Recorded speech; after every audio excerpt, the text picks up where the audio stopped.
While they don't receive as much limelight as their male counterparts, brutal female killers do exist. In fact, some of them are so disturbed, their cold-blooded acts of violence will shake you to your core.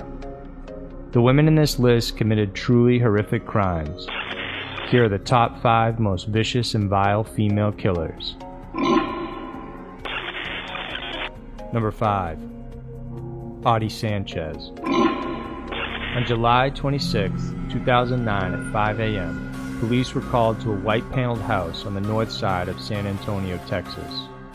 Inside was 33-year-old Audie Sanchez screaming and wailing, "The devil made me do it." The entire bedroom was smeared in blood, and it was there that police found the remains of 3.5-week-old Scotty Wesley Buckholz. The newborn had been stabbed several times and his head cut off. His fingers and toes were severed and part of his brain eaten. All of this was done by his own mother, Audie Sanchez. 6 days prior to the incident, Sanchez went in to meet with a counselor whom she confided in about the voices she had been hearing and hallucinations she'd been seeing. The counselor diagnosed her with postpartum psychosis and had her rushed to a nearby hospital, but unfortunately the doctors there didn't think her situation was severe enough to warrant any inpatient care or medication, and so they simply sent her home. On the night before the incident, Sanchez had stormed out of her boyfriend's house to stay with her mother. It was there in the early morning hours that she attacked and killed her newborn. For most women, motherhood is one of the most celebrated points in their lives, but there's also the reality of postpartum depression, which affects 1 in every 5 new mothers. The less popular but far more destructive illness of postpartum psychosis affects 1 in every 1,000 new mothers. In the case of Audie Sanchez, her unchecked psychosis led to an extremely violent and tragic end to her son Scotty.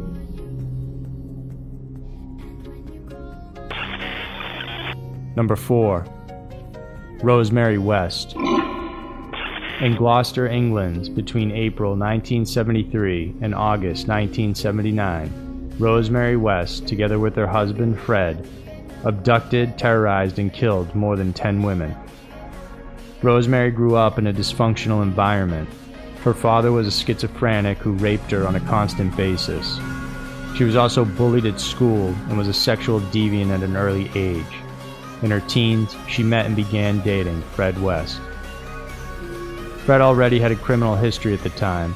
He had been jailed several times for petty theft and convicted of molesting a 13-year-old. The two started living together with Fred's 2 daughters from a previous marriage. She was a violent stepmother, and soon she gave birth to her own daughter, Heather. In the summer of 1971, while in a rage, Rosemary killed her stepdaughter, Charmaine. Her body was stored in the cellar, and when Fred, who at the time was in jail, was released, he cut off the fingers and toes and then buried Charmaine's body. Soon after, Rena, Fred's ex-wife, came looking for her daughter, and she too disappeared, later found with her fingers and feet missing, buried in a shallow grave. By October 1972, the two met Caroline Owens, who they hired as their nanny. As she worked in the household, the pair kept making sexual advances towards her, but she kept declining until one night she was abducted by the two, bound and gagged, raped, and left in the cellar. She managed to escape and told the police, but suffering from the trauma she went through, she couldn't face them in court.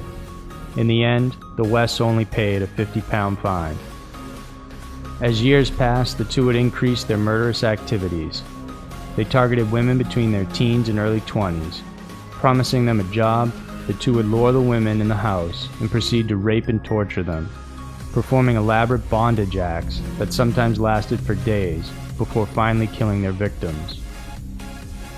They were finally arrested in 1992 after Fred videotaped himself raping his own daughter. She told her friends, who in turn reported the couple to the police. A year prior to this, their first daughter, Heather, also told friends about the abuse. Both Fred and Rose ended up strangling her and killing her while burying her body in their garden. In the end, Fred was charged with 12 counts of murder, but he killed himself in jail. Rose was tried by a jury and sentenced to 10 counts of murder. She is currently in jail serving life. Number 3. Janine Jones. Known as the Angel of Death, Janine Jones was a pediatric nurse who is believed to have killed somewhere between 1 and 46 babies and children under her care. Born in 1950, Janine was adopted by a local nightclub owner and his wife. She later worked as a beautician before proceeding to nursing school in the 70s. She worked at several hospitals in San Antonio, including what was once known as Bexar County Hospital. And during her stint there, an abnormal amount of children died, which was simply labeled by the hospital as unexplained events. Without evidence of misconduct, the hospital's only move was to bar her from working in the unit. Jones quit soon afterwards, and the unexplained events stopped happening. She moved to Kerrville, Texas, and was employed at a clinic where the same events began to happen again. Under her care, 8 children suffered medical emergencies. It was also here when 15-month-old Chelsea McClellan was brought in to get her routine injections for measles and mumps. Jones injected her the first time, and within seconds she started suffering from a seizure and began gasping for air. She was then given another injection by Jones, and the baby, according to her mother, went limp and stopped breathing. An ambulance was called and baby Chelsea was rushed to the hospital. Jones used drugs like heparin and digoxin.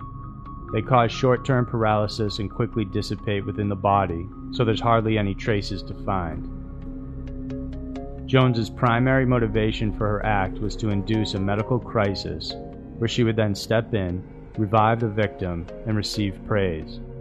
However, if she pushed too far, it would result in the death, but that didn't stop her.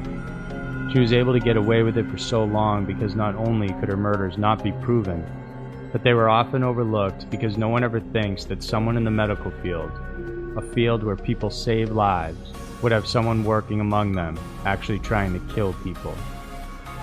By 1985, Jones was finally convicted when a Swedish scientist discovered a way to detect trace amounts of the drug she used.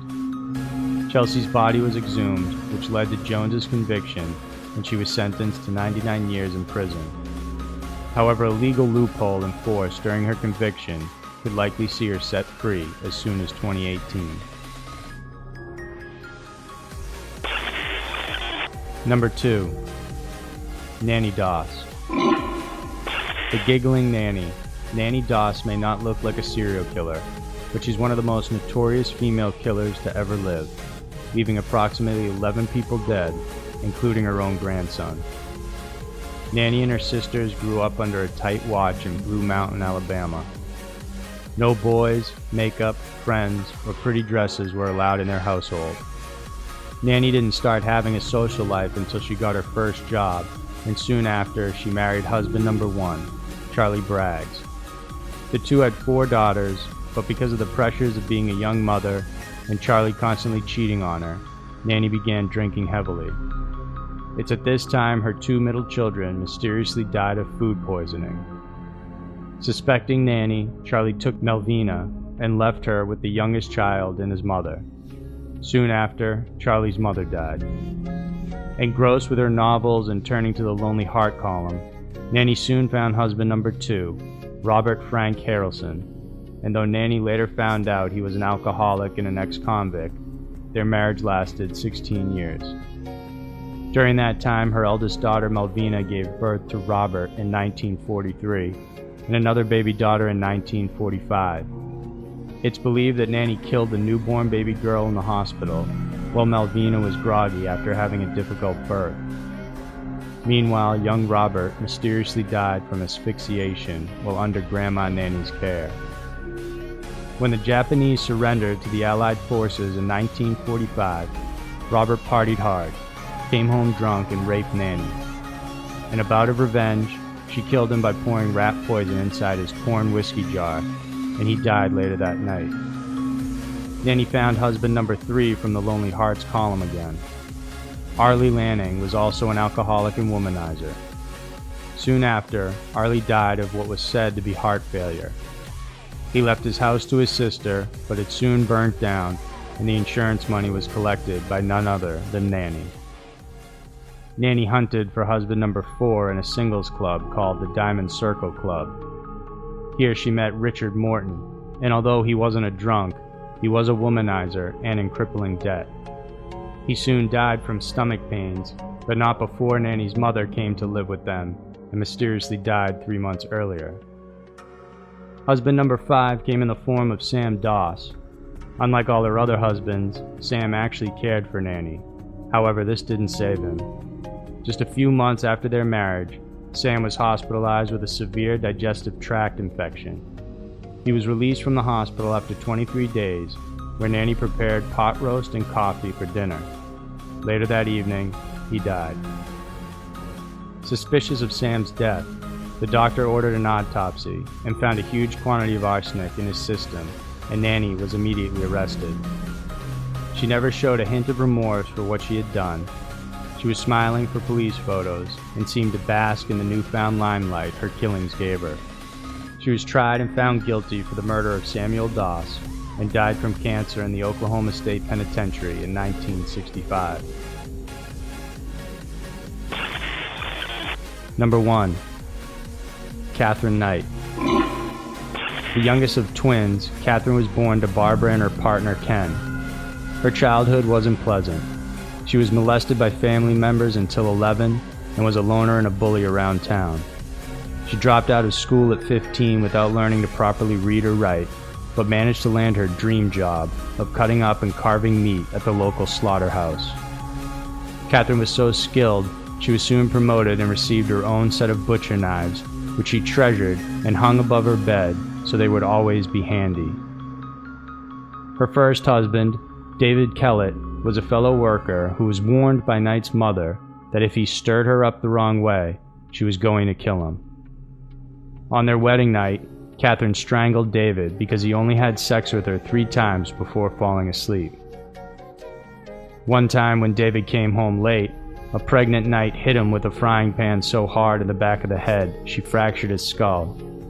It wasn't long before David left her for another woman, which sent Knight into a frenzy in which she tried to kill their baby by leaving her on the train tracks. After a short stint in a psychiatric ward, Catherine met a man named David Saunders, whom she left her first husband for, and the violence continued. In one altercation, Catherine actually slit the throat of David's 2-month-old puppy to show him what would happen if he decided to cheat on her. After David went into hiding, fearing for his life, she moved on to John Price. Although there were fights, he once described his relationship with Knight as a bunch of roses. However, it wouldn't last. Price was separated from his first wife, but refused to divorce her and married Catherine. She promptly set him up, making it appear as though he had stolen from the company he was working for, which got him fired. When he tried throwing her out, she stabbed him in the stomach, and he left for good. On February 29, 2000, he took out a restraining order against Knight, and he told co-workers that if he didn't report to work the next day, that Knight would have already killed him. And he was right. Knight dropped by his house that night and seduced him. When he fell asleep, she went on a stabbing frenzy.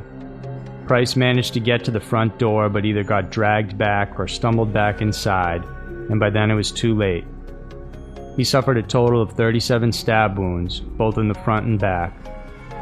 She took her knives and proceeded to skin his lifeless body, and then hung the skin on meat hooks in the kitchen. She then decapitated him and cooked some body parts for the family, serving it along with baked potato, zucchini, pumpkin, and even gravy.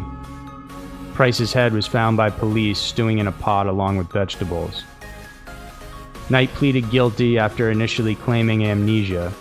She was sentenced to life imprisonment with no opportunity for parole, a first for any female killer in Australia. When it occurred, the crime was purposefully suppressed and underreported because of its horrific nature. Years later, even the police officers that witnessed the scene still sought counseling, trying to forget what happened.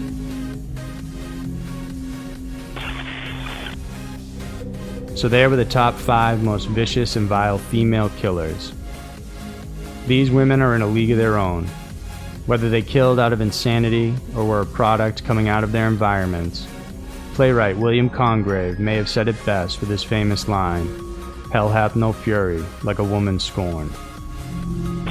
If you enjoyed this video, please remember to subscribe to our channel so each Sunday we can bring you another interesting scary mystery to enjoy. Thanks for watching, and we'll see you next week.